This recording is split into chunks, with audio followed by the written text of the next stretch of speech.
വടകരയിൽ തിരഞ്ഞെടുപ്പ് പ്രചാരണത്തിന്റെ ആദ്യവാരം മുന്നിലാണ് ഇടതു സ്ഥാനാർത്ഥി പി ജയരാജൻ. നവമാധ്യമങ്ങളിലും പി ജയരാജനായി പ്രചാരണം സജീവമാണ്. ആർഎംപിയിലെ കെ രമയ്ക്ക് പിന്നാലെ UDF NDA സ്ഥാനാർത്ഥികളെ കൂടി പ്രഖ്യാപിക്കുന്നതോടെ മത്സരം പ്രവചനാതീതമാകും. ആർഎംപി ഒഴികെ എതിരാളികൾ സ്ഥാനാർത്ഥിയെ പ്രഖ്യാപിച്ചെങ്കിലും തെരഞ്ഞെടുപ്പ് ഗോതയിൽ പി ജയരാജൻ സജീവമാണ്. നിയമസഭാ മണ്ഡലങ്ങളിലും ക്യാമ്പസുകളിലും ജയരാജൻ ആദ്യഘട്ട പ്രചരണം പൂർത്തിയാക്കി. ക്യാമ്പസുകളിലെത്തുന്ന സ്ഥാനാർത്ഥിക്കൊപ്പം സെൽഫി എടുക്കാനും തിരക്കാണ്.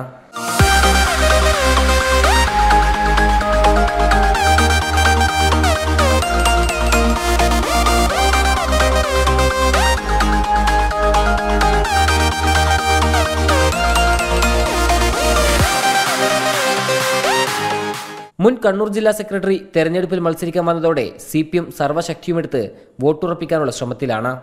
നവമാധ്യമങ്ങളിലും പി ജയരാജനായി പ്രചരണം സജീവം.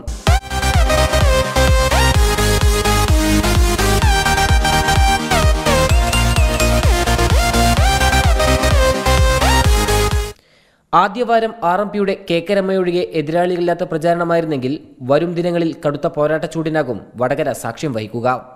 നിതിൻ അംബുജൻ, 24, കോഴിക്കോട്.